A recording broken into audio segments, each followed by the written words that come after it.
Week 5 main slate in daily fantasy baseball is a bit of an odd duck because typically we have a lot No, of no.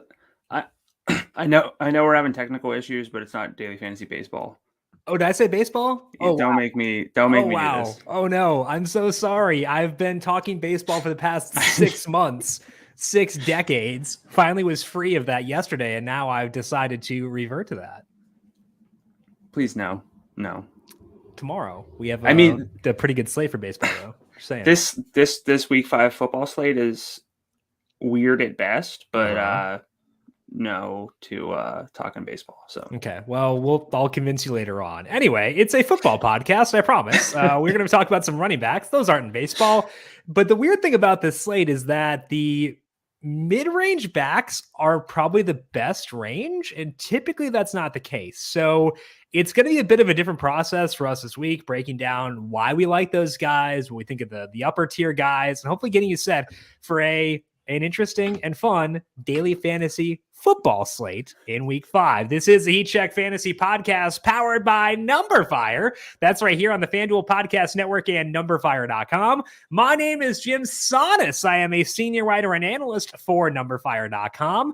Joined here as always by Brandon Gadula. He is the senior managing editor and baseball hater on the numberFire Slack. Brandon, welcome to week 5. How you doing today? Good overall. I mean, it's we get to talk football and not baseball, so that's a plus. But I think that we get to think about the slate pretty differently than what we normally do. Usually we have, a lot of quarterbacks we need to spend up for to roster. We have a few of them, but we have some potential value options at quarterback, which is not the crux of the Heat Check historically. We got some running backs, like you said, in the value range. No real stud tight ends, so we get to talk about some different players. If we want to talk about different sports, like instead of baseball and we do golf, this is like a swing season golf event where we're talking about guys who we just never talk about. Yeah. So it's going to be a bit of a different show. Talking about teams we never talk about, because like typically the Patriots are like a cross off for us, but like I kind of think there's at least one guy on that team is somewhat enticing for this week against the Lions. So we'll break down that. Also, we'll get to talk about some stud receivers for the first time in a while. I find that pretty enticing too. So we'll break everything down and get you set for some NFL DFS. As mentioned, the MLB podcast done for the year, but still a lot of good stuff here on the numberFire Daily Fantasy Podcast feed. NASCAR for the Charlotte Roval is coming up either today or tomorrow, depending on how productive I am the rest of today. It would be one or the other, but that'll be up later on this week. Brandon's doing PGA. I'm back next week. Is next week an actual field? If I can talk. It's either CJ Cup or Zozo, I think. Okay. But those are actually legitimate fields. So I'll be back next week. Yeah, I'll be talking to you next week. This week's a good one. What is this week? The Shriners? Yeah. Okay, I only know because I've had to like embed like the article and stuff. So we got Cantlay, we got Homa, we got like 8 of the 12 international guys from the President's Cup. Yeah, that's good, I guess, but still. Emiliano Grillo's no, let's talk football. Sorry. No one cares about Emiliano Grillo. I'll be back in the golf podcast next week and fire off some hot takes that I haven't gotten to talk about for the past month and a half over there, but also a lot of good stuff. NBA just around the corner. All that over on the numberFire Daily Fantasy Podcast. So you get that wherever you get your podcasts each and every day. Twisted Tea and FanDuel have joined forces to bring you a one-of-a-kind contest series that gives you a chance to compete for your share of thousands of dollars in site credit. Introducing Twisted Tea's College Football Picks, a sports betting focused contest series that's entirely free to play. The contest is simple. Each college football game will be assigned money line, spread, and total markets with assigned points to each market. All you have to do is make 6 selections based on those 3 markets and earn points for each correct selection you made. If at the end of the day your score ranks among the best in the contest, you'll be eligible for your share of site credit. Head to FanDuel.com/TwistedTeaPicks and make your picks. And remember, please drink responsibly.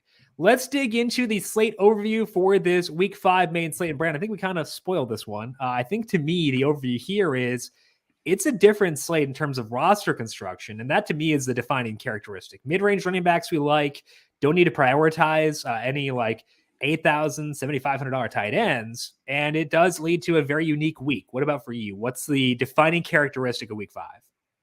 Yeah, I think a big part of it is figuring out the predictable upside, and predictable upside does belong to a few receivers, but realistically, if you're looking at long-term projections, predictable upside belongs to quarterbacks because they touch the ball on every play, unless there's some wildcat situation like we saw with the Giants last week with Saquon, who should probably just touch the ball on every play, honestly, but also running back. And those are the more volume-driven positions, and so we still have a few guys on the slate who can put up big numbers, but we also have value at those positions, and so we got to figure out what we're doing with the more predictable, bankable upside, and from the positions that we don't normally spend down at. And so I think it's just all it's what you said in a different way, like roster construction and figuring out how we're willing to be different this week. Yeah, I was like, when I first thought about the slate, I was a little bit apprehensive about it because I was like, okay, it's not a jam 'em in kind of week. But when I actually sat down and filled out a lineup, I've done a couple for the Thursday through Monday slate and then one for the main slate. I actually felt pretty good about it. And that was surprising to me. And I think it was because I had logical outlets for the increased salary and I didn't have to force it with value plays, so I didn't like. And we'll talk about that as we go through injuries and stuff, because that's pertinent there. But I thought that was encouraging for me with regards to the slate as a whole. So we'll talk about that throughout the show for today. For now, let's dive into some injuries for this slate. Tom Brady missed practice Wednesday due to injuries on his right shoulder and his right ring finger. It was not his left ring finger, although that one seems a bit damaged as well. We'll talk about the Bucs in the bookmaker section. Brian Robinson seems likely to make his debut for the Commanders this week. He missed the first 4 weeks after being shot in an attempted robbery. So it's great to see him back. And that's, I think, the biggest takeaway here is that he's back, and that's great. But it means we can just avoid this backfield for DFS, correct? Yeah, this is like a season-long desperation flex kind of situation, and that's different than who you target on a main slate primarily. Yeah, I'd agree with that. Same team. Jahan Dotson missed practice Wednesday. He is expected to potentially sit with a hamstring injury. Curtis Samuel also missed practice, but it was due to an illness, so he should be good to go. We have been okay with these pass catchers so far, but they can cannibalize each other a bit. So would taking one of those guys out of the equation up your interest in Samuel or Terry McLaurin against the Titans? It would, but that game's slow and kind of ugly overall. So I'm thinking in Henry bringbacks, yes. Outside of that, most likely still not enough to want to target, especially because this is probably one of the few weeks of the year where I'll be able to build around wide receiver. Yeah, I think I'd agree with that too. Likely no Treylon Burks on the Titans side, but I don't want anything to do with any of those Titans receivers, so that doesn't really impact anything there. I do think it would increase Samuel as being a lower salaried option. He's $5,700. He gets red zone rushes, which is all I care about at wide receiver. So I would say increased interest, but I'm more likely to be in the upper range at wide receiver for this week. So I think I will probably get there, but they will not be core plays, and they will not be I think it might be kind of what you said, where it's like a Henry bring back to offset his salary a bit. That might be the way I play things for those guys. The Falcons plays Cordero Patterson on IR with his knee injury.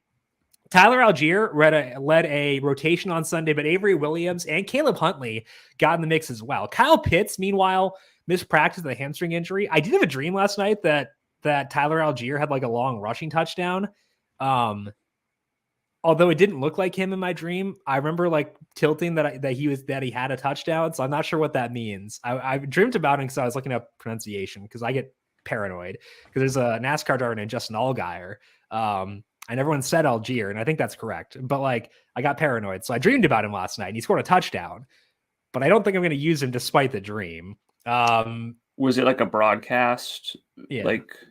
So what did the announcer say for his last name in your dream? Okay. Yeah.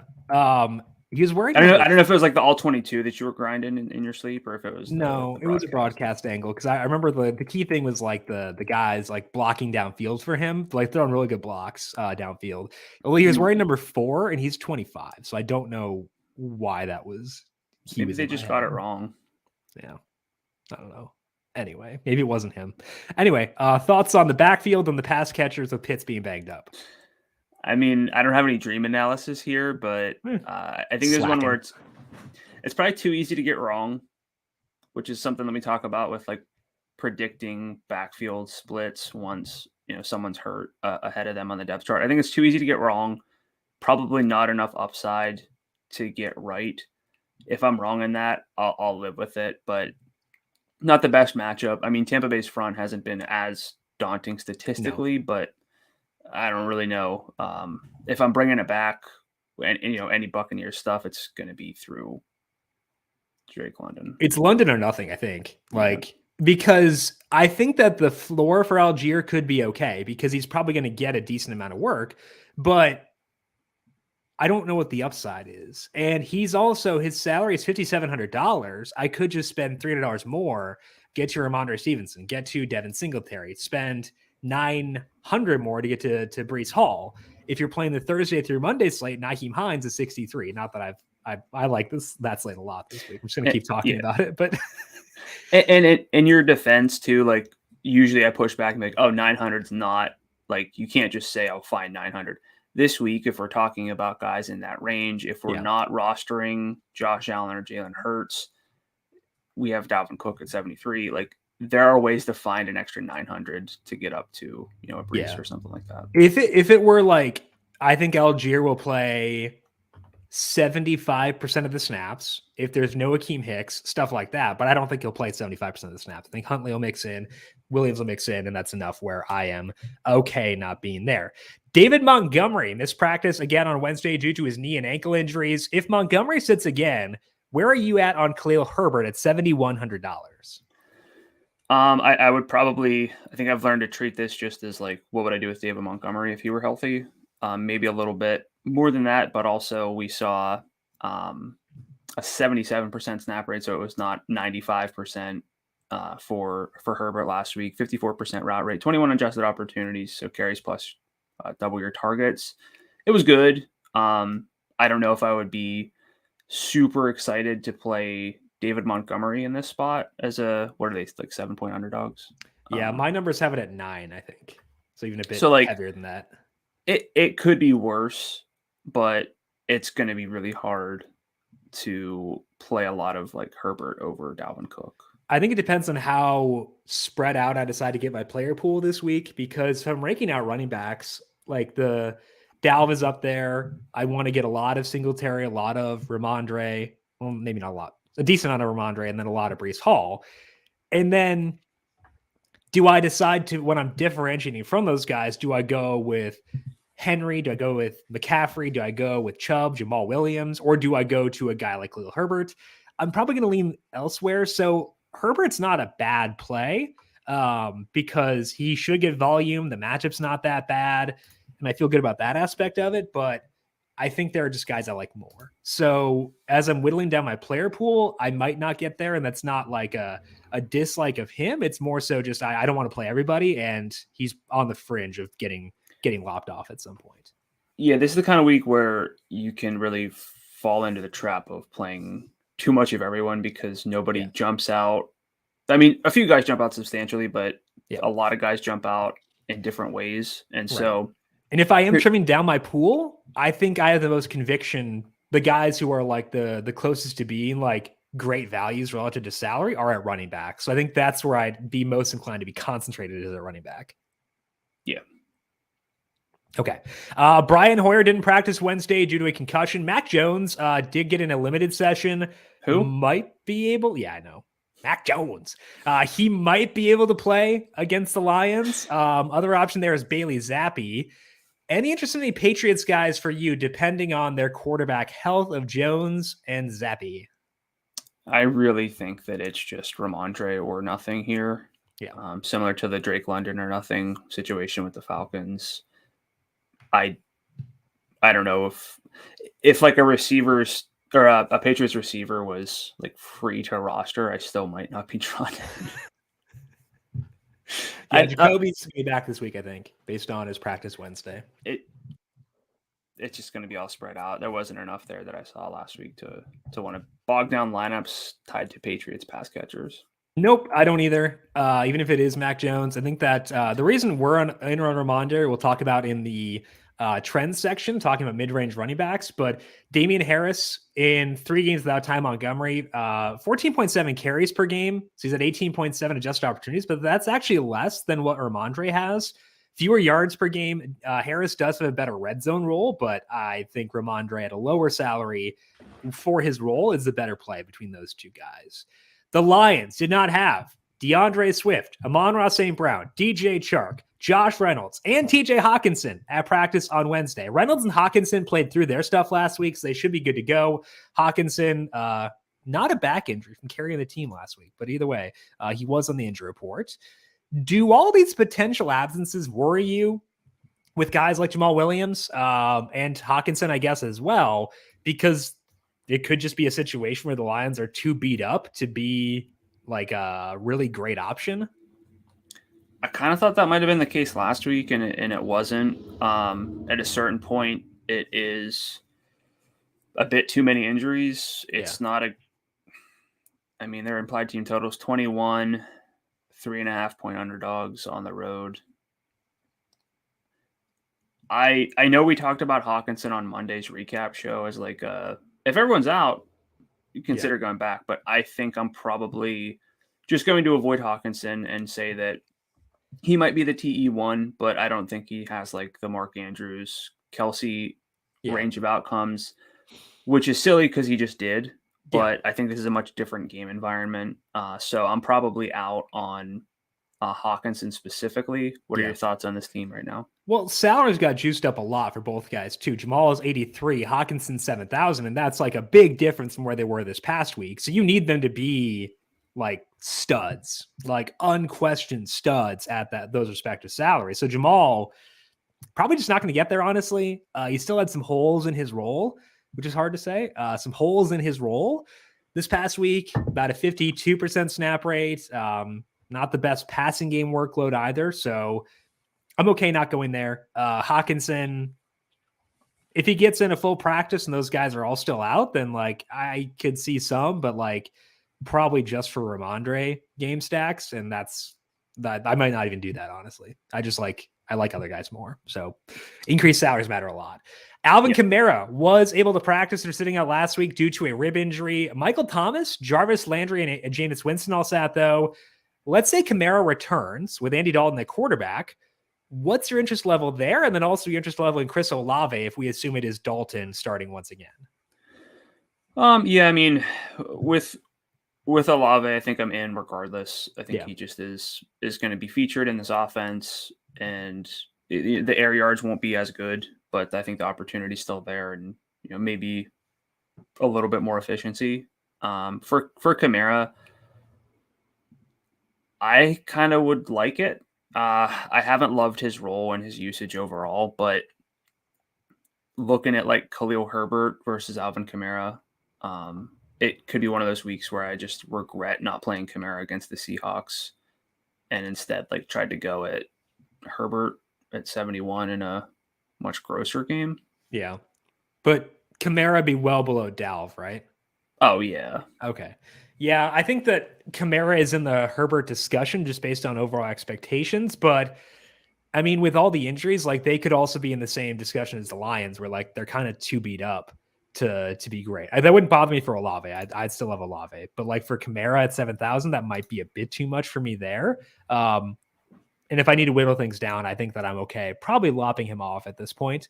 But Olave, I think, is totally fine. Whether it's Jameis or Dalton, don't care. Andy Dalton or Tony Dalton? Pick one. Who's Tony Dalton? Better Call Saul. Shoot, I can't think of his name. Oh, he's the bad guy. He's like Spider-Man blended with like Superman. He jumps over fences. Oh, what's his name? Did we watch the same show? Yes. Tony Dalton, Breaking Bad. I'm saying this as I Google it out loud. Lalo. Sorry, I couldn't think of his name. Lalo. That's how you would describe Lalo Salamanca. If you gave me anything even close, I would have got it. I don't know. I didn't know his name. Actually, that's a lie. Now I know. I recall it. We watched some blooper reels after we finished the show. They're pretty good. I would imagine they would be. But would you pick Andy Dalton or Tony Dalton, knowing now that he's Lalo? I would have the arrow up on this offense if Tony Dalton was under center. I would agree with that as well. Okay, Boston Scott returned to a limited practice on Wednesday. He sat last week, partially aiding Miles Sanders' huge game. So if Scott is back, how do you shift your view of Miles Sanders against Arizona? Got to bump it down. I mean, Miles coming off of a big game. I talked recently. Sorry, anyone listening, I'm all over the place because I'm on different. I keep typing on my computer in front of me, and that's not the one that's. I'm typing to search to try to find Lalo's name. So I don't know. I don't normally look off screen this much, but I'm like typing in. I do all the time. All my numbers are over here, so I look over here, and I feel like people think I'm not listening to them. I know. Well, you don't. I know that you don't listen to me, so you don't have to put. I care if Ryan knows that I listen to Ryan. But like I want him to think that I am listening to him, and I am listening to him. But I don't want him to think I'm not, even though I'm looking over here at my numbers, but I'm still listening at the same time. Unless it's in which case I don't care. Yeah, I don't blame you for listening to him and not me. That's probably the right call. He's not a heater, man. He's had a great year for betting. It's been good. With Miles, I mean, look, he got the salary boost after a 2-touchdown game. I think it was week 2. I talked about trends after guys score, and like they always see their salary go up. They tend to score at about the same rate as they do long term, not the game before. So that scoring comes back down. You take off one touchdown, obviously, for a running back. That's at least 6.1 points. Miles Sanders has a lot of other question marks in his usage. I think that he's a fine play if you're stacking this game, which I think makes a lot of sense to do. But outside of game stacks, I don't think that he's really in the conversation. Would you be more inclined? Here's a good one, because I have trouble with both of these guys as well as Miles. But how would you rank Leonard Fournette at 7,800, Miles Sanders at 7,600, and Dameon Pierce at 7,500? Yeesh. It's tough. Like, are they all borderline just cross them off at the salaries, or are they like they're kind of appealing, but I don't know at the salaries with. And again, like we love Dalvin. We're not going to be alone in that. Dalvin's probably going to be super chalky, but I think Fournette might be chalky too based on projections. Projections love him, yeah. Yeah, I'm lower on him than those. So okay, ranking them out. Pierce, I worry because I think the Jags are good. And they might get behind. He did have a better passing game role this week, which is why, like, if I'm doing like a Trevor Lawrence consideration thing, like a Lawrence Kirk, or if I'm doing like a Zay Jones one-off, I wouldn't mind Pierce as a bring back there. So between those guys, I would say I'd probably still go Lenny 1, unless I get the read that he will be as popular as projections hint that he could be this week, because his role is very fragile right now. And then I would go Pierce 2, followed by Miles. Is that off? I might go Pierce.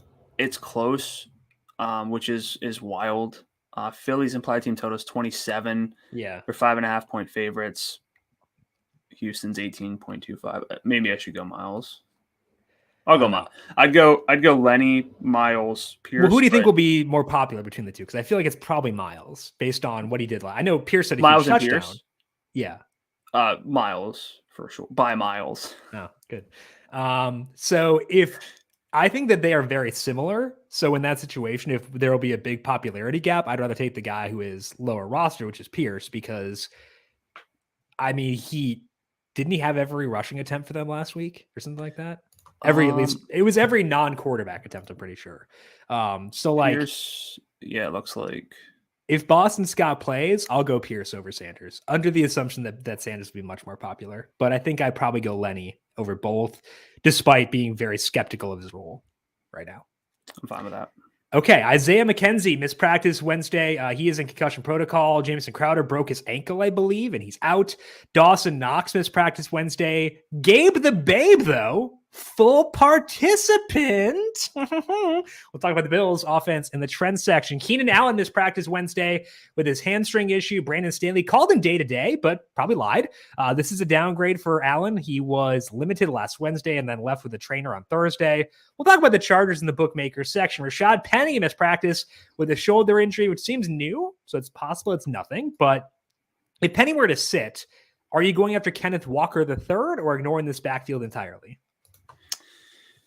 I must typed in the wrong computer. I won't draw attention to that anymore, but I don't know his salary. I haven't looked. 53. They're probably going to get – I don't really want to target like teams against the Saints too much. Yeah.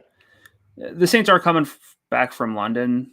That's probably not great for like their physical health, but I would probably not get there. I would be much more open to it if we didn't have Singletary, Ramondre, Brees. Yeah. Already viable. Yeah, I'd agree with that. I think with the other value options being there and having better roles than what you probably have, probably not a lot of pass catching. I think I'd go with those guys over him as well. Zay Jones returned to a limited session on Wednesday with his ankle injury. It sounds like he was close to playing last week, but couldn't quite get there. If we assume that Zay Jones is back, any interest in him at $5,700 against the Texans? I might have a soft rule here this week where I don't go into the 5,000 range for receiver. Okay. Nobody really jumps out to me enough. And that's like the scary range where it makes all your lineups click. But historically speaking, those guys are very hard to project well. And they don't have like mistake erasing upside. I don't think I have to get there this week. I can play running backs at again around 6,000, have a lot more predictability, and then get back up into the 6,000 range at receiver. I think that's going to be, and it's not even Jones specifically. It's just more of like a soft like rule that I might put in place this week. I think there are very few exceptions where outside of those, I'm on board with you. Like I will have some Rondale Moore in game stacks. He's $5,200. I will get there for game stacks. Yeah. I don't mind Zay Jones. I will have some Zay Jones lineups where I need the extra salary savings. Curtis Samuel, 58. If there's no Dotson, which I assume there will not be, I think he works. But outside of that, probably nothing. Like you could consider Brandon Ayuk, but like that offense is not voluminous from a passing perspective. So I think for me, it's probably those three exceptions and Samuel, Jones, and Moore. Everything else probably not super enticing for me down there as well. Marquise Brown has practiced Wednesday with a foot injury. He played through that last week. We'll talk about them in the bookmaker section. Speaking of them and speaking of that game, let's dive in to our bookmaker section for week number 5. It's one of two 48.5 point totals. That is in Arizona for the Cardinals and the Eagles. Eagles are 5.5 point favorites here. That number is held steady throughout the week, but there was some money line movement towards the Cardinals overnight Wednesday. What could go wrong? We've got faith in the Eagles. I don't need to ask a lot of questions there. No. Did you bet the Cardinals again? I did. I bet the spread, though. I don't want to trust Cliff to win a game. I bet the spread, not the money line. We have faith in the Eagles. I'm not going to ask you about them. Jalen Hurts is the cash game quarterback on the slate. A.J. Brown is awesome. Devontae Smith is awesome. But how are you viewing Arizona entering this one? Because they suck, are maddening, and are in play once again. I think that's all pretty fair. They are very, very difficult to predict. I'll talk about the predictability of rushing quarterback upside, which is why Kyler's still in the mix for me, despite all of the flaws that should be like staring me in the face. Kind of over like Zach Ertz. I think I'll probably get to, because I'm going to stack this game. So I'll play Ertz. I'll play, I'll play Brown, assuming he's good to go. Obviously, I will not play more. I'll let me be the first to say I will not play Marquise Brown if he were to miss. Good, brave. But yeah, like we're trying to find some bringbacks. Ertz, Rondale, Brown all in the conversation. Probably, actually, if I think about it that way, puts Miles Sanders more in play because I can balance out that salary a little bit more easily with like Rondale being so low. Do you get to Kyler? Well, we're gonna talk about reasons to like Kyler based on his rushing potential. I think that the tier list at quarterback goes Jalen Hurts number 1. He's just in his own by tier. himself, correct. Josh Allen number 2 in his own tier, and then like Teddy Bridgewater and Trevor Lawrence and Kyler in tier 3. I think Herbert is in that. Yeah. So I actually make that third tier Herbert and Kyler, and then I put Lawrence and Teddy in a different range. That's fair. Oh, it's Teddy and Tutty, because I've decided that if Lawrence throws 4 touchdowns this week, he'll become the new Tutty Trev, displacing Trevor Siemian. He has not taken that mantle yet. But if he has a 4 touchdown game, he'll be Tutty Trev. So it'd be Teddy and Tutty, and that's kind of good symmetry. It is. I don't know if that has... How does that weigh in with the like dream narrative versus name narrative? What wins out? The dream narrative I'm not buying into, so I think the dream narrative is dead. That might be my lowest ranked narrative, unfortunately. Okay. Yeah. All right. That was quick. It had a good run. Yeah. No, it didn't. It really didn't. In your dream, Tyler Algier did. Yeah, he did. He had a great run there. I think I will get to Kyler. I think he's probably my quarterback 3 this week behind Hurts and Herbert.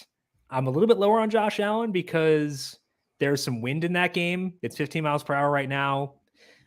They're probably not going to do a whole lot. Like, I think his floor is amazing, but like, are you the odds? What? Yeah, sorry. Are you? Well, that's what I'm saying is I'm not factoring that in though. I think his floor and his median projection are amazing, but I don't care about those things. And so the odds he torches me for not using him, probably not that high. So I don't know. I think for me, okay, I'd rather go Herbert or Murray. All right. I'm not going to bring up the Nick Chubb thing, like specifically, but if Josh Allen gets you like 25, are you happy with that at his salary? Because you were very happy with like, okay. Well, like, I mean, like, it doesn't burn me. You were saying that you like regretted using someone if they got you 19.7 FanDuel points. No, that is not what I said. Yes, you did.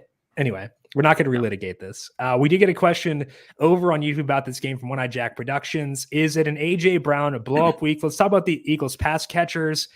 I think not only are both AJ Brown and Devontae Smith in play for game stacks, but I think they are among the best standalone receiver plays on this entire slate. Yay or nay on that sentiment for you? Oh yeah, they're going to be like, let's say I'm building lineups and I don't play Jalen Hurts, which again, I'm going to play him in my main lineup, but those are 2 guys I want in my lineups. Yeah. In this situation, I should know this 100%, but does Arizona always play with the roof closed or no? Most of the time, I believe. Because like then we're getting effectively a dome or like minimal wind concerns. Yeah. And those 2 guys in control environments seems like good stuff. Also, it's like Devontae Smith off of a dud game, but he was playing weather. There was like this big like Twitter video of him like complaining about the rain. So like Devontae Smith revenge game against rain by playing indoors. I think that's a narrative I'll buy into. So I actually like both of them a lot. I don't want to pick because I'm just gonna have a lot of both. So I'm not gonna do that. I will say that like Marquise Brown, right, by AJ Brown, good name stack there. Both those guys very viable. There are a lot of high end receivers I like. Kupp always, but Jefferson is there. Diggs, not as much, but Tyreek is 84. I'm into him. We have Waddle 77, assuming he plays. Good with that.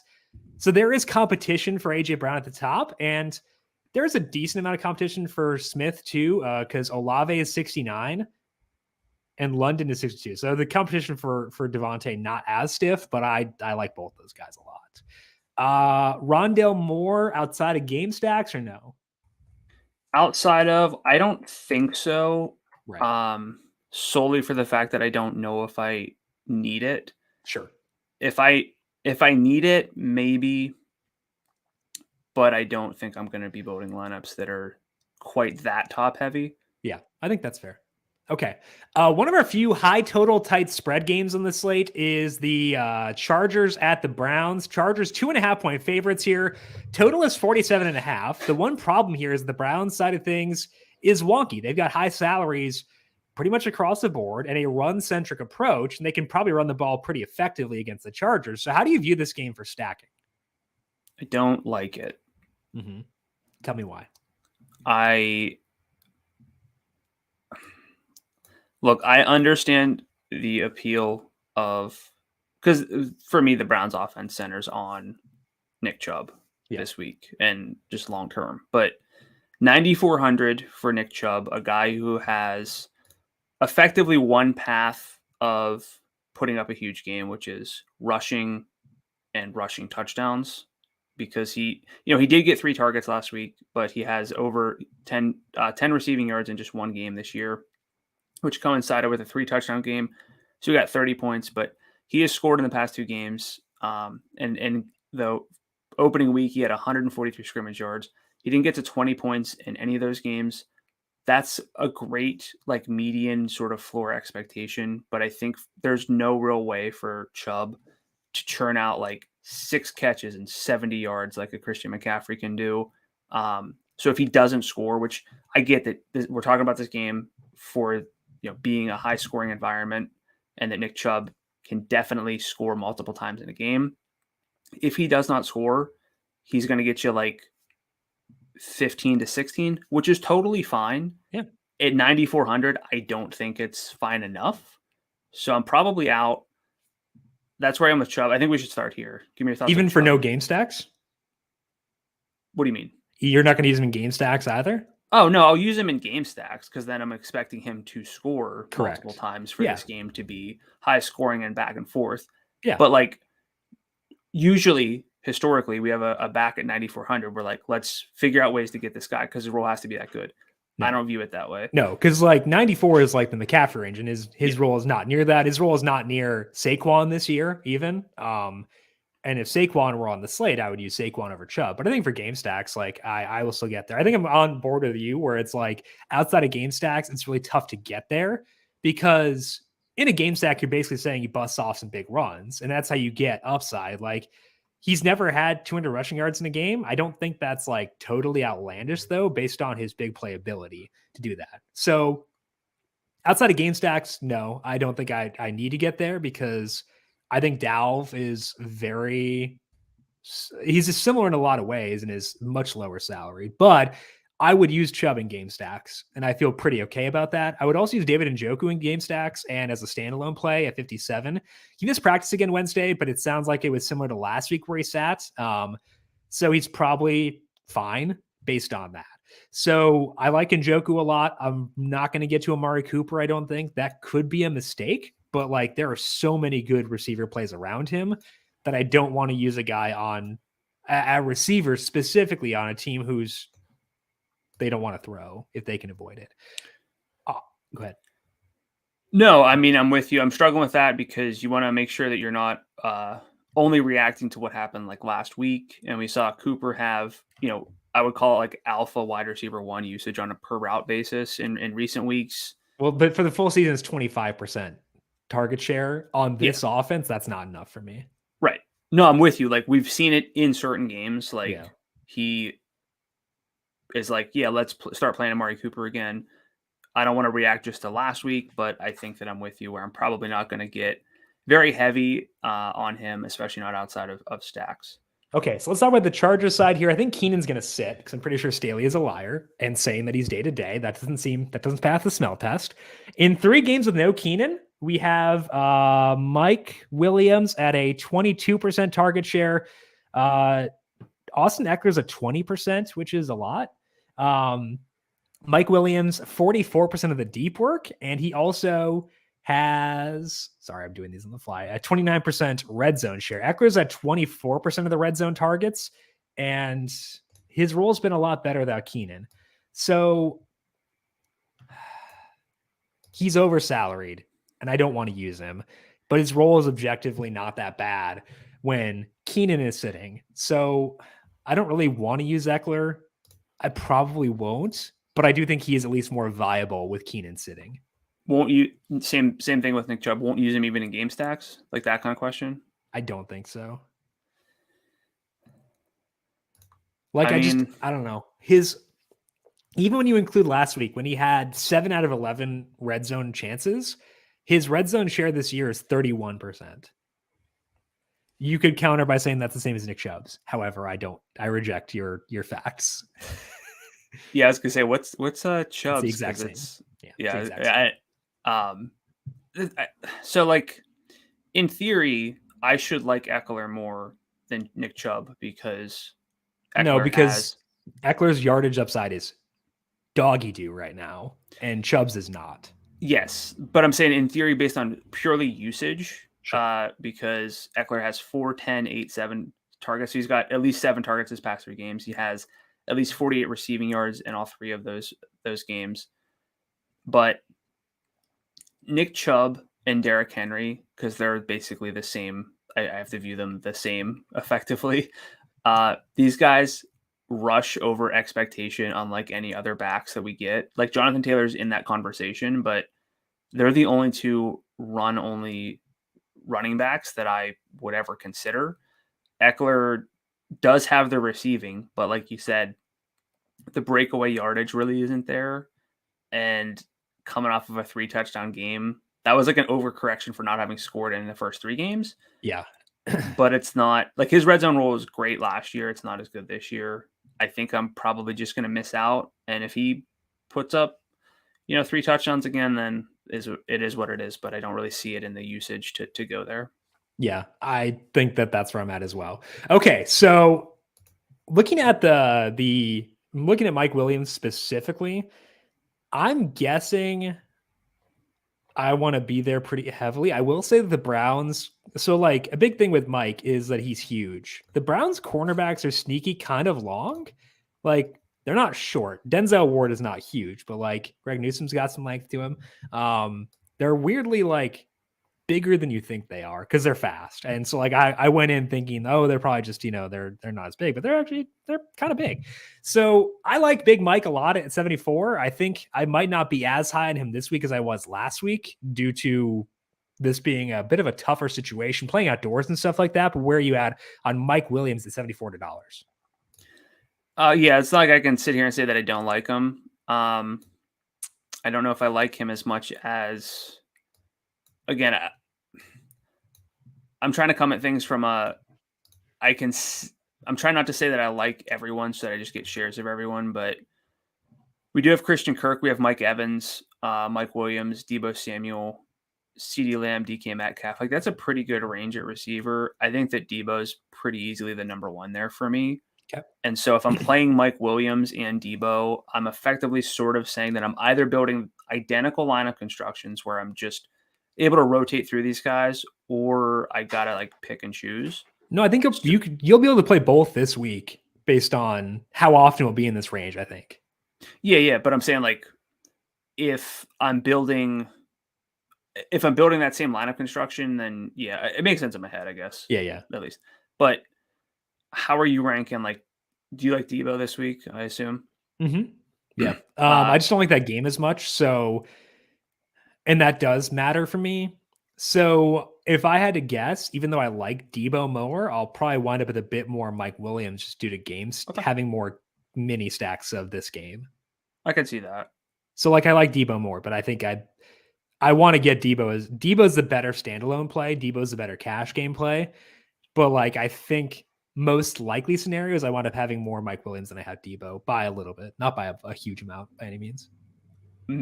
Big Mike Williams or Big Mike Evans this week? Probably Mike Williams for the same reason. Okay. Like Evans is a good play, but like I don't feel as good about that game shooting out. So I think it's just because I'm higher on this game. That's the main driver for me there. Josh Palmer did scale back a bit this past week in terms of the number of routes he ran relative to DeAndre Carter. He finished with just 1 target. So I had some Josh Palmer last week. I probably will not be going back there for this week. Any Gerald Everett for you or no? Yeah, I mean, I like this game enough to stack it, but I don't know if he's a pure standalone tight end that I'm targeting. Like, yeah, maybe. I like Njoku more in this game. So Yep. Let's go now to the Falcons at the Buccaneers. Buccaneers 9-point favorites. Total is 48.5, tied for the highest in the slate. And both sides have intriguing names. We got Drake London on the Falcons, and then we got the Buccaneers guys. So what's your read on this game, and which pieces are you going at? I would be lying if I didn't say that I liked Tom Brady a bit. I know he's not in like the top 5 quarterbacks I listed, but if you want narratives, like Tom Brady's your guy, right? Tinder Tom? Like Angry Tom. No, it's Tinder Tom. Tabloid Tom, this. Maybe. Yeah, okay. Sure. Like he's one of the few pocket passers who really has like 400-yard, 4-touchdown, like predictable upside. I don't hate that, but I think for this game having a 48.5 point total, it's not as appealing as other games could be because of the spread.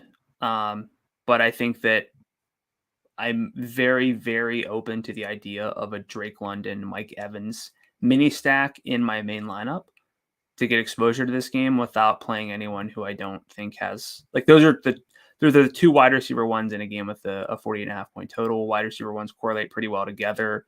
If Mike Evans does, some things, Drake should probably have some juice unless the Falcons just drop back like 4 times. But I want to like this game more. I'm having a really hard time with Leonard Fournette specifically this week. Yeah. So I think that we can both agree that we like London and Evans, but let's dig a little bit deeper into Fournette and the rest of the Bucs. Yeah, so let's talk about Fournette because, as you alluded to, his role is not as good as it once was. We've loved Lenny for a very long time on this show, but last week, 59% snap rate. Rachaad White was at 39%. That was not just script related because I think Rachaad White got a lot of run on their 3rd series of the game. And they said before they wanted to scale back Lenny, get Rachaad White more involved. Lenny did still have 7 targets, and I love that. So that's encouraging. But it's 6 rushes. You got to run. Got to run some kind of play somehow. 3 runs for -3 yards. Yeah. Good stuff, man. So we love Lenny. We respect Lenny. We give him thanks for what he has done for us in the past. I'm having a hard time getting super enthused. If he is going to be as heavily rostered as the projections imply he could be, I think he's a pretty easy jump off guy. And I don't typically feel the need to deviate that much at running back, but I think in this spot I would, because like I can be different without being dumb. And I have legitimate reasons to question whether Fournette's role is as good as that roster rate would imply. Yeah, so his first half snap rates this year have been 94%, 96%, 86%, and then down to 71%. Still not bad.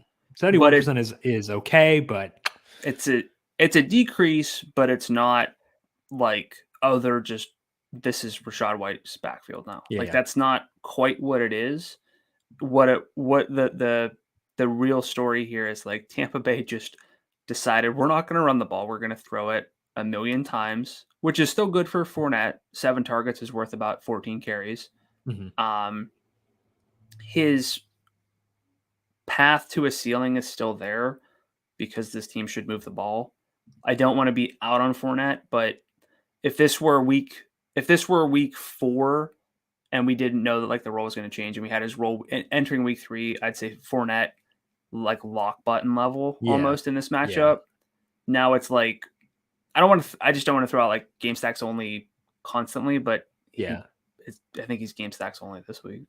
I think it's you kind of ask yourself, what are the odds that his role reverts back to what it was before week 4? And if you think that's a high number, then cool, he's an amazing play. I don't think that's a high number though, based on what they said about Rachaad White, and based honestly how Rachaad White's looked. He's looked good, so like I get it. So if I think the odds that his role reverts back is 20%, and then ask myself, well, what are the odds that if he had his previous role, he'd be an amazing play?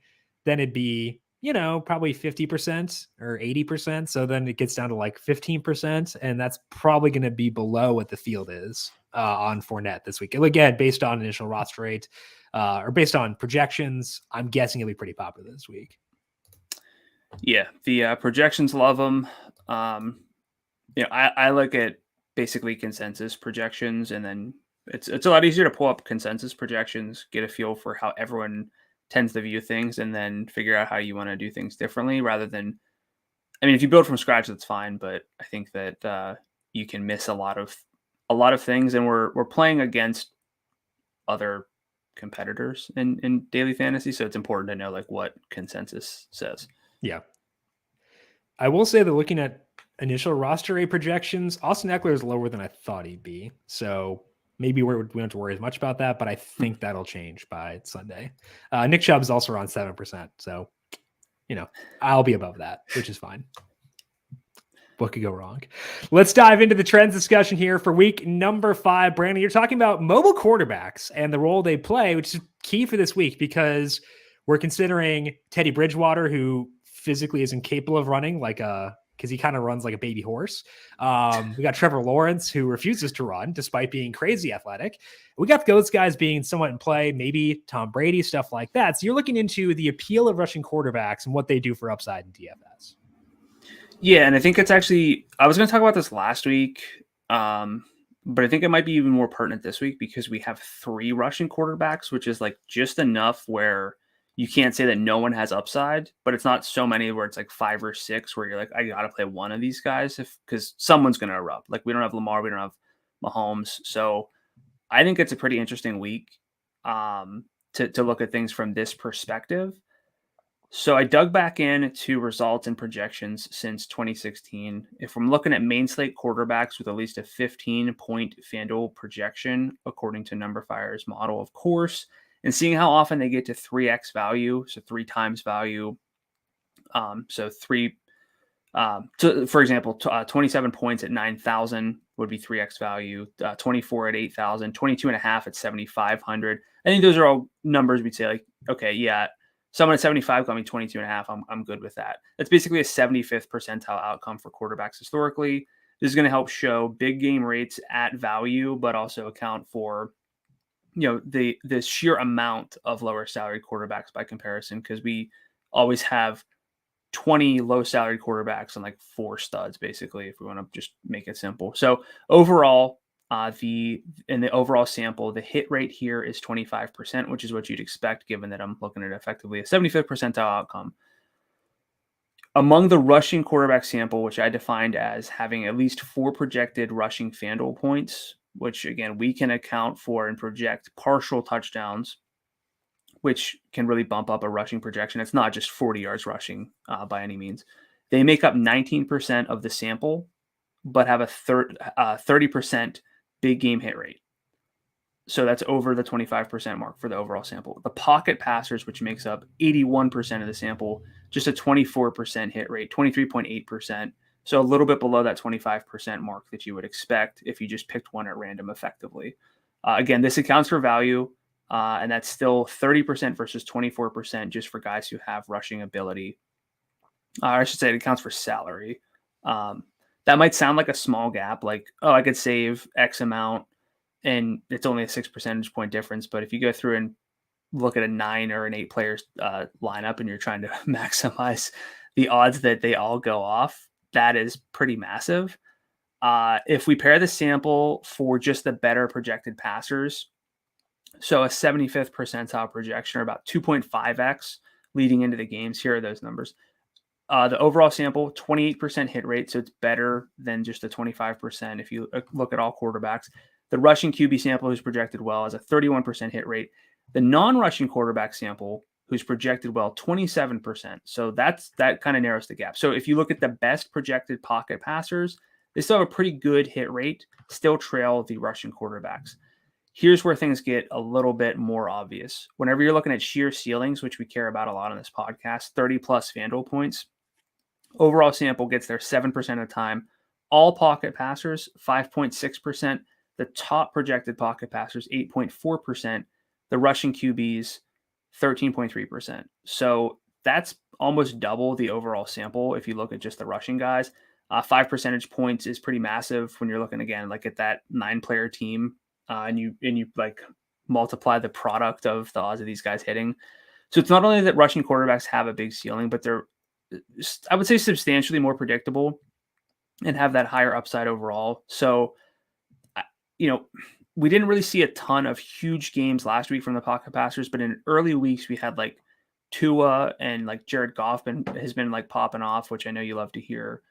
Are you at all phased by that and say like, hey, I can match the Jalen Hurts upside and save 1,000 plus in salary?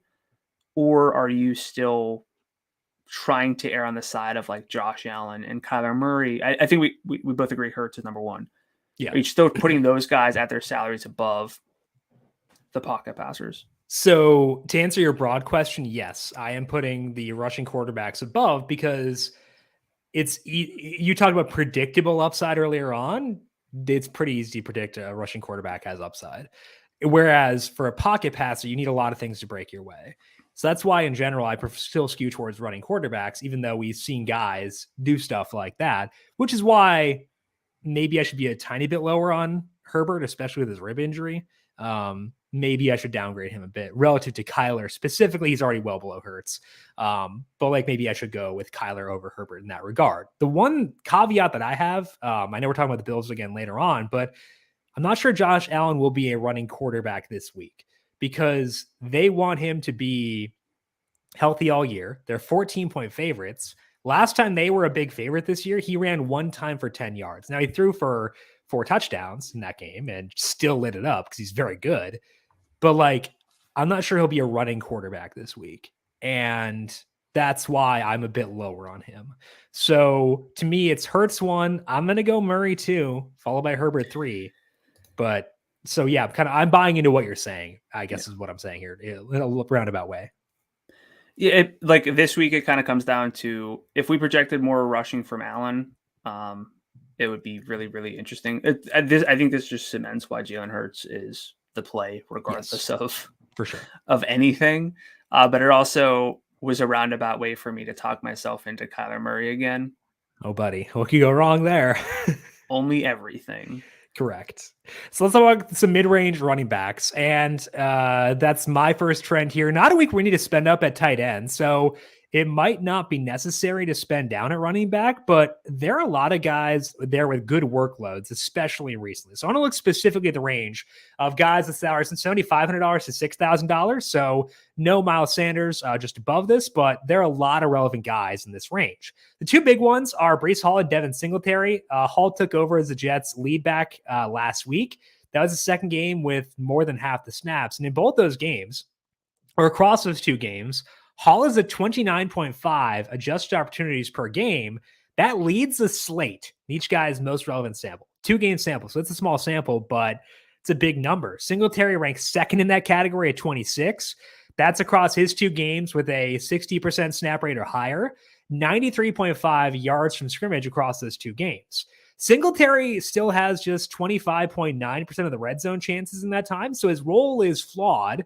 Hall is at 85 yards to scrimmage per game, so neither guy is perfect, but both those guys grade out really well relative to salary. We got some guys in the 7,000 range, depending on some guys who could have good roles, depending on injuries. Khalil Herbert, he's at 135 yards per game in the 2 games without David Montgomery, or where Montgomery left early. He also has 10 out of 15 red zone chances in those games. My numbers like the Vikings a lot in that game, so the Bears could trail, but that would also up our interest in Dalvin Cook. Dalv has been banged up throughout this year, but he still has 86 or more yards in 3 out of 4 games. He had 30 adjusted opportunities back in week 1. Teams love to run on the Bears right now. Salary for Dalv is $7,300. I like that a lot. Dameon Pierce is at 22.3 adjusted opportunities per game, 105.7 yards per game in his 3 games as the lead back. Also has 57% of the team's red zone chances. They're 7-point dogs against the Jaguars. I would say the 6 targets last week does more to influence me up on Pierce than anything else he has done so far this year. Finally, I do want to talk about Ramondre Stevenson. Salary is $6,000. In the 3 games without Ty Montgomery, Stevenson has 11.7 carries and 4 targets per game, facing the Lions in a game with a pretty high total. So I don't think Stevenson is totally off the map. The problem is we likely can't use all these guys. So how are you looking at the mid-range backs, and are there any of them you're looking to cross off right now? Well, all right. What's your final list here for guys you're asking me about? Because it's a lot to keep in. Anybody between 75 and 6,000. I mean, yeah. You don't need to cross off. I Cross mean, off some of these guys. so talking about, okay, Ramondre, Okay. Damian Pierce, Khalil Herbert, assuming there's no Monty, Dalvin, Singletary, and Brees. Are you crossing off any of those guys? Herbert's the closest to being a cross off. Yeah. Then Pierce. Yeah. But everyone else I like. So would you say that Dalvin, Ramondre, Double Tutty, we're upping it as we go along, and Brees are all core plays for you? Because I put Stevenson as like a fringe core, like a 35% type guy for me. Yeah, he's not in my core. The other three guys, spoiler alert, are my loves this week. Okay. What would you put for like an expected exposure rate for Stevenson? Because I'll put it at 35 for me. Probably about 30. Okay, cool. So we'll be above on him pretty comfortably, I'd assume. Yeah. It's a good situation with a path to upside through the receiving at a salary that is reasonable. I don't want to do this because I don't, spoiler alert, I don't know off the top of my head like what the Patriots backfield splits look like. I can look it up, but like, well, I want to avoid it. I don't even want to think about it. Yeah. Like, what's his literal role compared to like Austin Eckler's? So in each guy's most relevant sample, which is past 3 for Stevenson and full season for Eckler, 19.7 adjusted opportunities for Stevenson versus 25.8 for Eckler. So that's actually a decent gap. But Ramondre 80.3 yards per game and Eckler 82. And red zone role does favor Eckler, but it was very similar before this past week. So he's a scaled down version of Eckler. But like, yeah, so like not a $3,000 gap necessarily. No. Okay. So that's where I'm at with them. But I think that the overall takeaway is we really like these mid-range backs. We like their workload, and we'll be high on them this week. So let's talk now about Buffalo, because they are 14-point favorites, which means they have a monstrous implied total of 30.25, I believe, against the Steelers. Steelers are a defense we can target. There's no TJ Watt. Minka Fitzpatrick is banged up. So what do we do with the Bills as big favorites? That's what I wanted to ask and figure out. So this is a blend. We can talk like market shares and stuff. This is more like theoretical of what we tend to see from big favorites, but also Buffalo's tendencies when leading, which is never safe to assume. It is the NFL. I did bet the Steelers money line at plus 640. So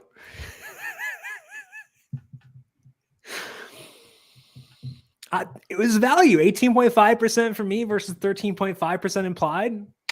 I can't pass that up, right? Yeah. I mean, that's yeah. Go ahead. Sorry. All right. So the Bills are big favorites as we already laid out. But I want to look at how that impacts Josh Allen, Stephon Diggs, the rest of the Bills. This year, when leading by any amount, Buffalo has a 61% pass rate. The league best in that split is 64%. NFL average 52%. Their pass rate over expectation plus 12 percentage points in that split, which is second best. When up by 7 or more, Buffalo is at a 59% pass rate, which is 11 points over expectation for them on plays in that split. They are still likely to throw the ball when they are ahead. I'm just going to assume that they're playing from ahead. If I'm wrong, the game's close, and that's better. If not, this is kind of still set up pretty well for the Bills and helps me trust Josh Allen quite a bit. Overall this season, regardless of game environment, the Bills are at a plus 12.6 percentage points in terms of pass rate over expectation.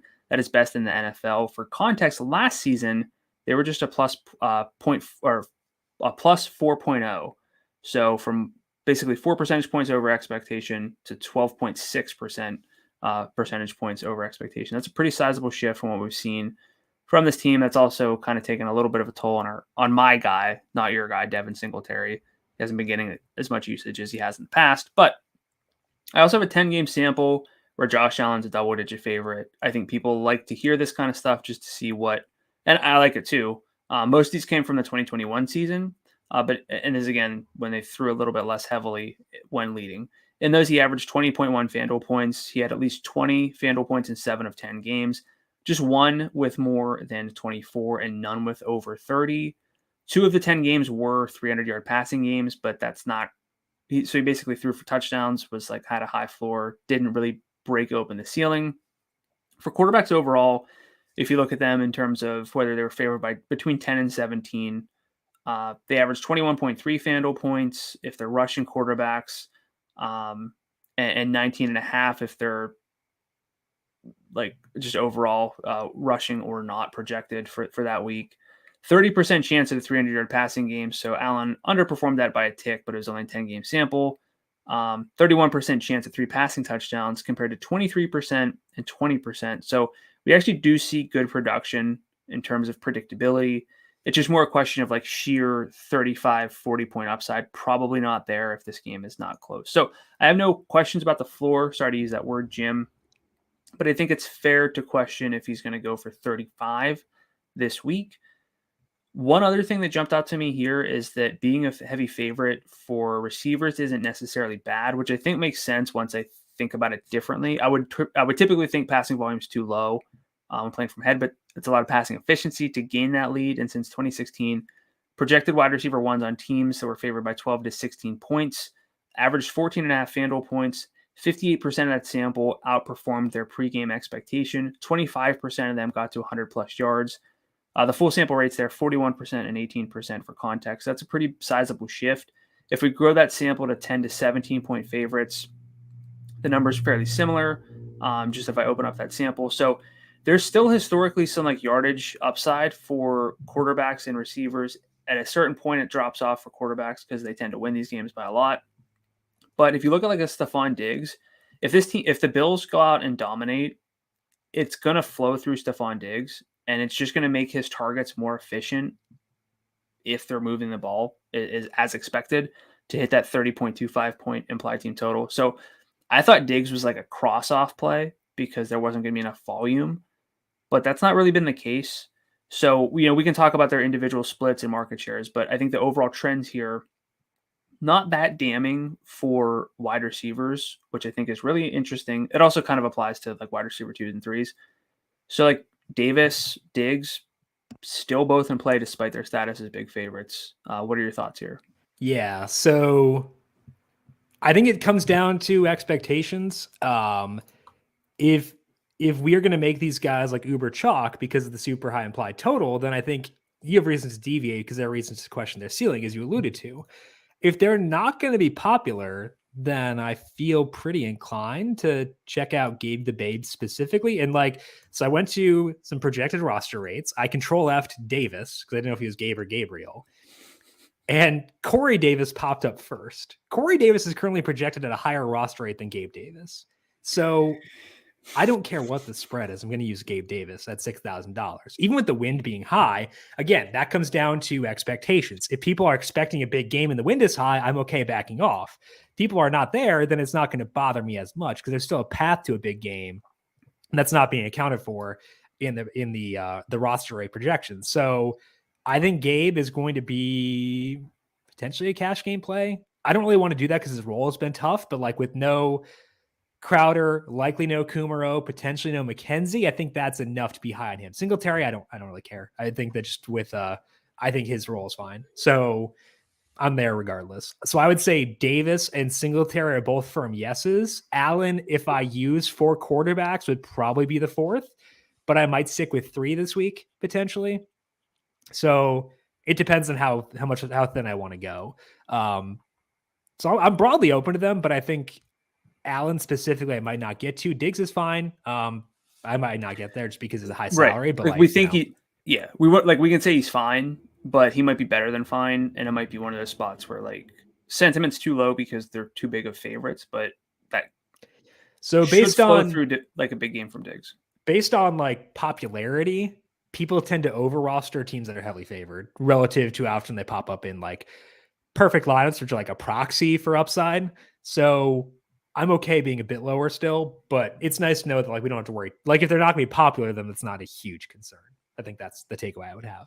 Let's go now to my second trend. Talk about the Dolphins. Tua Tagovailoa ruled out for this week due to a concussion. Hopefully he gets better here soon. But usually a team with a backup quarterback is going to be a cross-off for DFS. But Teddy Bridgewater is probably the best backup quarterback in football. Bridgewater played quite a bit for the Broncos last year. And in that time, 0.18 passing net expected points per dropback. And that was even with key receivers missing big time. That's well above average. So Teddy played well. Even with a lot of time without Jerry Jeudy, he played well. Now he's on the Dolphins and has two of the best deep threats on the planet. Bridgewater was a negative 0.02 passing net expected points per dropback and relief on Thursday, but no practice there. His 8 out for the year is 8.9. That's actually a smidge higher than Tua's at 8.6. Small sample alert there, so that will probably come down. But I think it's important to know that he is willing to go downfield, similar to Tua pre-injury. Across 4 games, the Dolphins' offense as a whole is at 0.35 adjusted passing net expected points per dropback. It's a very good number. It will come down as the sample expands. But I've got them projected at 0.20. So bumping down from the Dolphins this year, bumping down from expectations. If I let my model run based on this year and based on priors, they would have been about 0.22. So downgrade from Tua to 0.20, but still pretty good. Even with that number being lowered, expecting regression, expecting a downgrade from Tua Tagovailoa, I've still got the Dolphins ranked second on the main slate in projected offensive efficiency, trailing just the Bucs. The Jets ranked 25th by that number across the full week, so they're not fully dust. They might be able to score some points here and keep this game close. I logged the over on my action arc profile when it got to 43.5 over at FanDuel. Was hoping to get to 43.5 here in Rhode Island. It did not. I'm pretty sad about that, but I think this game could have some back and forth appeal. So question for you is, am I getting too high on an offense with a backup quarterback, or is this enthusiasm justified? I think it's justified based on expectations, because the question is really, can we play Tyreek Hill? Mm-hmm. Yes. That's really the main one, but can we play Jalen Waddle? Yes. Is Teddy himself in play? Yes, he is. If you play Teddy plus Tyreek, they're basically, you could roster each of them for 74. If you think about it that way, I think that makes it a lot more appealing to me. Just if I twist that around mentally, I still don't like the idea of plugging in a quarterback with a salary of 6,400. It just feels like it's a waste of a lineup. But yeah, I mean, if you adjust for opponent, Teddy looks good. The ADOT's up, like you mentioned. Part of that was script related, but the Jets are also dead last in yards per target allowed per attempt. They've been fairly successful at defending those plays, but both of those numbers are not super stable just because it's based on early season schedule, but they have not really limited downfield passing. They've just had success at not converting. So I think that there's a lot of upside in this stack still, but I mean, it's also a pretty narrow set of considerations, which is helpful for value stacks, because if this were Teddy plus 3 or 4 pass catchers and maybe a running back, that's too much. But I think that given the context of this offense, it's a pretty easy one to sell me on. Yeah, and I don't think they'll be able to run here because the Jets' defensive line is pretty good. They can't run against anyone, so that doesn't really matter. But I think the Jets' defensive line is pretty good. So I don't think they can run. Probably going to throw quite a bit. They'll probably be decently efficient when passing. I like the Jets' corners long term, but I mean, like you said, they haven't been super limiting so far this year. So this is not an LOL Jets thing. It's I think the Dolphins' offensive infrastructure is pretty good kind of thing. And that does encourage me for Tyreek Hill, for Jalen Waddle. Maybe I get to Teddy. I think he's probably QB5 for me behind Allen. If the weather impacts Allen, maybe I can get to Teddy as quarterback 4 if I use 4 quarterbacks, but I might not get there, but I feel good about the pieces here, specifically a Waddle with Breece Hall mini game stack, or a Tyreek Hill with Breece Hall mini game stack there. The Jets are allowing a catch rate over expectation of plus 8 points. That is third worst in the NFL. They've had some really bad communication issues on defense. They probably had some I guess catch rate over expectation would account for guys being super wide open too. But anyway, yeah, they've had some issues. I think long term their corners will be pretty good. I like Sauce Gardner, but for right now, okay being on the Dolphins. So we'll see how that goes. Weather for this week, not nearly as bad as last week. Wind speeds are at 12 miles per hour in Jacksonville for the Jags and the Texans. Would be a slight downgrade to passing offenses there if that were to stick. Same thing in Tampa for the Bucs and the Falcons, 12 miles per hour there. Keep an eye on that one. And then the highest wind speeds are in Buffalo for the Bills and the Steelers, 15 miles per hour. That would downgrade passing offenses if that were to stick. It wouldn't kill me with the Bills, but again, it would be a slight downgrade. But it wouldn't worry me with Gabe. So let's go now to our positional plays for week number 5. Brandon, who are you targeting at quarterback on FanDuel for the main slate? Jalen Hurts. Don't care that he's going to be popular. That historically has not mattered at quarterback. And yes, if he busts completely at chalk, that's a helpful thing for those who don't play him. But it's the most predictable position that we have in fantasy football, and the research I've done on it. And trying to pivot away from chalk quarterbacks, it's really not worth it. So might as well just not have to worry about every time Jalen Hurts makes a big play.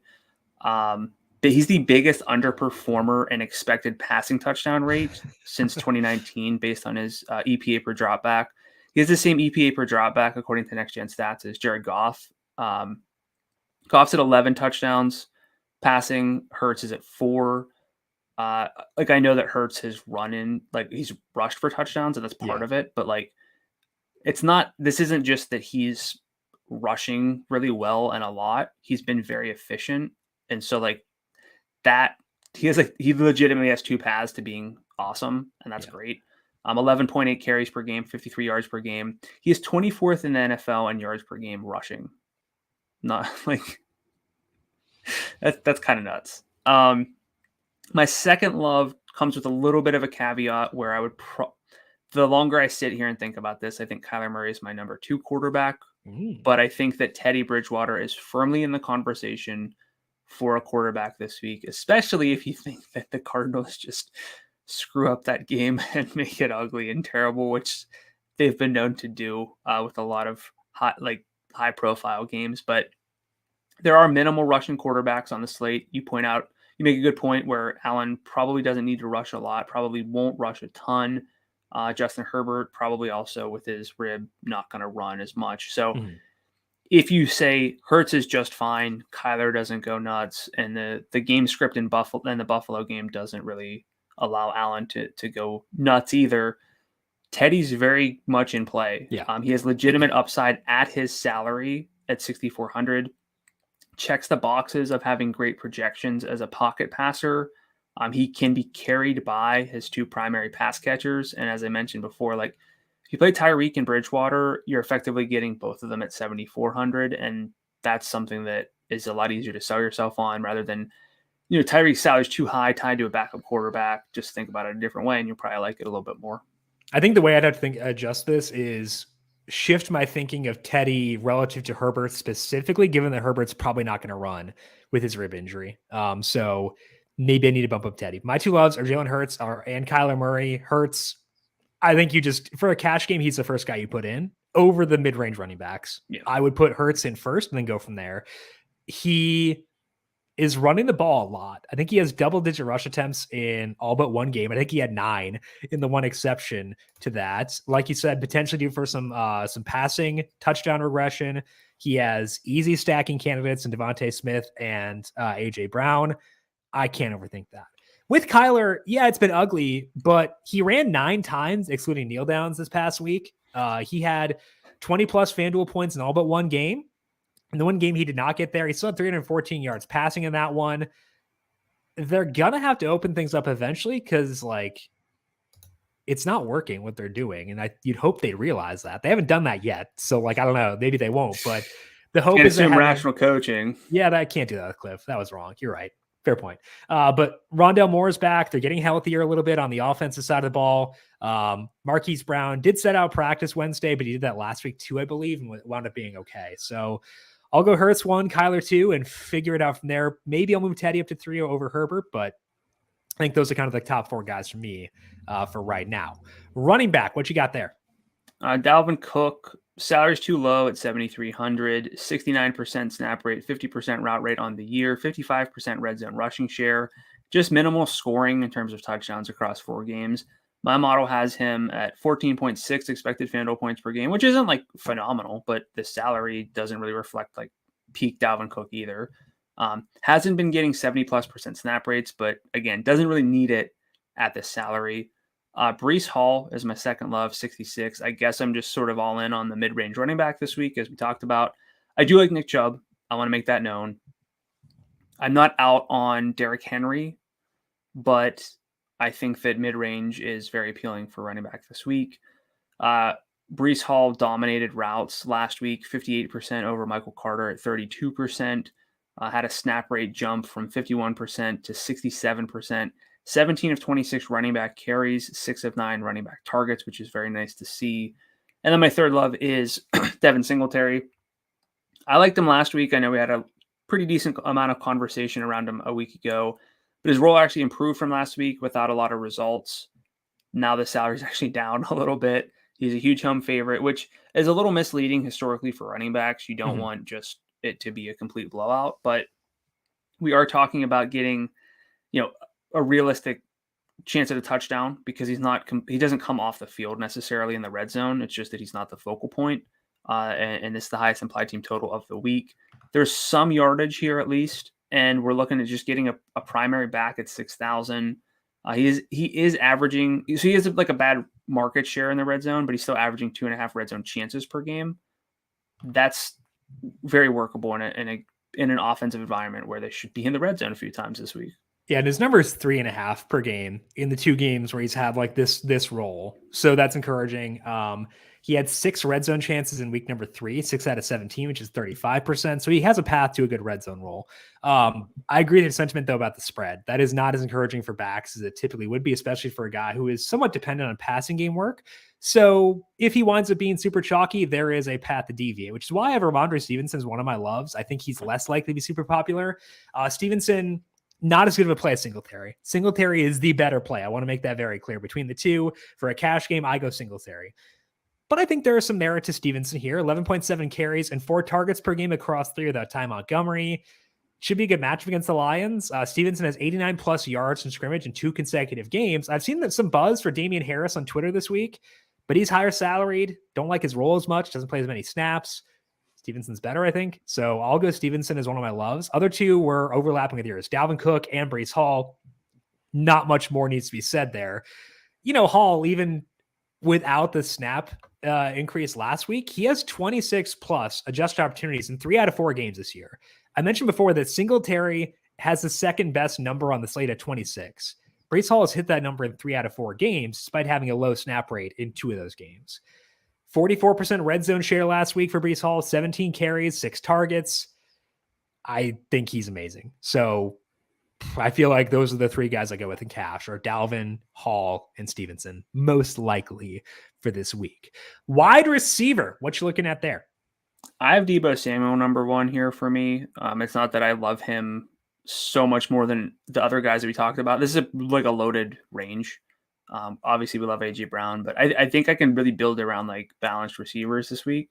Deebo is going to be part of that. He did score on Monday Night Football last week, but because he was scored after the slate was posted, we didn't see that salary jump. I know I talked about not chasing touchdowns, but this is a bit different. Carolina's seeing the second highest target per route rate to receivers this season, so it could be like sort of a schematic thing at this point if that's still kind of the case. Just a 1.9 yard ADOT, 1 downfield target on Monday, but 7 targets, which was 28%, and 2 carries. Just he's featured in this offense, and I feel good about that, even though I don't love the game. The salary here, I think, is too low. He should probably be closer to 8,000. I also love Chris Olave at 6,900. I think he stacks well with the DK Metcalf, Tyler Lockett in a dome. Best air yards value in my model by a pretty big mile, and I do regress that out until target numbers reach 50. So it's not just based on like what he's done with his ADOT. So it partially, but it is regressed a little bit. Just go back even still. 7th in target share since week 2, 2nd in air yard share behind my guy CeeDee Lamb in that sample. Seattle's pretty decent against receivers, but I don't really care. And my third love is Drake London. 6,200. I feel like he's going to stay around 6,200. He's a new all co-crack. season. Yeah. Or like a Brandon Cooks kind of thing. Like, No. I guess no. Drake London actually has a path to a good game. A great game. Brandon Cook has a path to a good game. He does not have a path to a great game. Just 2 catches for 17 yards last week, but 7 targets. So if we look at just the production, we're going to miss a lot here. 39% target share on those 7 targets. Catch rate over expectation of -30. 95% route rate. Since week 2, 40% target share, which is a receiver best. 4 downfield targets per game, even in a low volume offense. I think the downside is firmly baked into the salary. And I really, like I said, I'll get a little bit of shares of guys in the 5,000 range at receiver, but not many. And I don't have to dig there in my main lineup. Yeah, I didn't have to either when I was doing stuff for this week either. I did for the Thursday through Monday slate. Again, I just love that slate, so I'm going to keep on bringing it up. I had Zay Jones in there temporarily. I think I pivoted off of that, but for the main slate, I don't think you need to do it. My first level receiver is Tyreek Hill because I think this game is fun for stacking. Total went up about 2 points overnight last night. That's a good thing. Means other people are on this game. Hill has 12 plus targets in 3 out of 4 games this year. The one game he did not was the one where they ran like 39 plays. Teddy was looking for Tyreek Hill down the field on Thursday. Hill is at 2 deep targets per game. So 2 deep targets, but then a lot of like shorter targets, which I'll happily take. Similar to the Olave discussion, where it's a blend of downfield and shorter stuff. I do like Justin Jefferson, Marquise Brown, AJ Brown in this range, but I should be here more often than usual, which is encouraging to me. Oh, they were going to say something. It's so loaded at receiver that like it's hard to narrow these guys down. Yeah, it'll be based on game stacks, which is fine. Yeah. Speaking of that, Devontae Smith is my second love. Game I'll be stacking plenty. It was a down week last week, but I think it was pretty predictable with all the rain. He still has 22% of the team's overall targets so far this year with 35% of the deep work. He has a $6,600 salary. I'm hoping people jump off here after a down game. I think they'll still be there because of the game environment, but that's fine. I don't think it'll be as popular as he should be. My third love is Gabe Davis. There's no Crowder this week, potentially no McKenzie, no Kumaro most likely. And as you showed, receivers can still have really good games as big favorites. Gabe, importantly, got in a full practice Wednesday. We were talking on Monday on the recap show. What would you need to see to be in on Gabe Davis? And I said a full practice by Friday, but Buddy done checked that box on Wednesday. So Gabe Davis lights up. I think we'll get an eruption from him very soon. What do you have at tight end? Kind of hate tight end, aside from Tyler Higbee. Yeah. So I'm going to start with Higbee here, even though my next love is higher salaried. Higbee's played at 93% of the snaps in every game this year. Has at least 9 targets in 3 of 4 games. Second at the position in target market share at 26% behind just Mark Andrews. Dallas is 24th in adjusted fantasy points per target allowed to tight ends. I think they rate out pretty well, like overall, but if you look at who they've actually faced, it's not anything to worry about. So I think Higbee, the first place I look in a cash game for tight end. This has less to do with Higbee and probably more to do with the position overall, but I'm probably locking him into the cash games after Jalen Hurts and just going from there. Okay. My second love, like I said, is at a higher salary. It's Pat Freiermuth. The Jets have not allowed a tight end to touchdown yet this season, but are getting target. He's playing the Steelers. They're 14-point dogs. Or Freiermuth was Kenny Pickett's most targeted receiver in the second half of that week 4 game. Freiermuth, 24% target share for the season, 4th best among at the position behind Mark Andrews, Higbee, and Kelsey. So yeah, my bad there, but that's because I was swapping over computers a lot. And they're going to throw a lot. So I think that is encouraging. 85 yards this past week against the Jets. He had 75 against the Bengals. So there's been some yardage juice there. Maybe Kenny Pickett is more viable, so I can get that for sure being on Freiermuth. I like David Njoku in that range, 57 a lot. I like Higbee more. So Higbee is my other love. So we're in agreement on Higbee. I think he's the cash game play. I like Njoku for tournaments, 19% target share overall this year. He has 32% of the red zone targets, and he's shown yardage upside despite not getting a lot of downfield targets. So this game is really fun. If you remember last year, they had that shootout game in Los Angeles where both sides went nuts, and Njoku, I think, had a long touchdown there. What else could you need? That's obviously the only logic we have for playing David Njoku. So I like Njoku 57, Higbee more 55 from a cash game perspective, but I like Njoku's juice here. What you got for defense? Washington, I think. They're currently in my lineup, so you're not alone. I mean, Tennessee's banged up. Pro Football Focus has them as a top 5 defensive line matchup in terms of expected pass grade, whatever their metrics are. I know there's not going to be a ton of passing coming here, but I'm okay with a little bit of a low scoring game. If whenever there is a drop back, it's going to be pretty bad. Yeah, I think that they are at $3,200, a pretty easy route to go to for this week, and I will likely be pretty high on them. Other defense I wanted to flag was the Saints. I love Geno Smith. Full respect to Geno. I hope he keeps thriving. But the Saints defense is pretty talented. A lot of juice there. They're 6-point favorites. The Seahawks, weirdly pretty pass heavy, which is good for us from a defensive perspective. Shots at sacks, shots at interceptions. I like the upside for the Saints. So although the Commanders are pretty interesting at 32, I don't mind the Saints either at $3,800 being a route to go. We're trying to save some salary. I will have some Patriots defense too at 36 against my guy, Jared Goff. So going against my boys this week, not Tannehill, but Jared and Geno. That's all we got here for this week on the Heat Check Fantasy Podcast, the Week 5 preview. Brandon, any final thoughts for you now that we've kind of talked through the entire slate? I'm probably going to play more Kyler Murray than I thought. I want to just check. I didn't bully you into using him, did I? Because I hope I didn't. No, I don't want to be responsible for that. So there's it's not disingenuous that I like Teddy, that I like Kyler a bit, but I might honestly just lock in Jalen Hurts into every lineup. That's fair. That's not off the table. I think that's not dumb. I can't push back on that at all.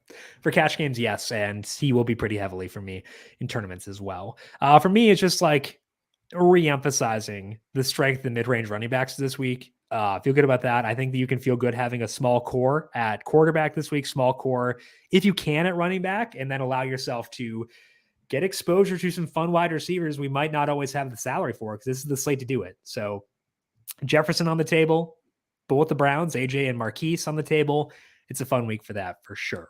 That is all we got here on the Heat Check Fantasy Podcast, Week 5 preview. We are back with you once again on Monday to recap what went down in week number 5 and take a look forward at week number 6. To get that podcast, make sure you are subscribed to the numberFire Daily Fantasy Podcast feed wherever you get your podcasts. We're also live on the FanDuel YouTube page, 10 a.m. on Mondays and Thursdays. Brandon, people have questions for you on Twitter. Where can they find you there?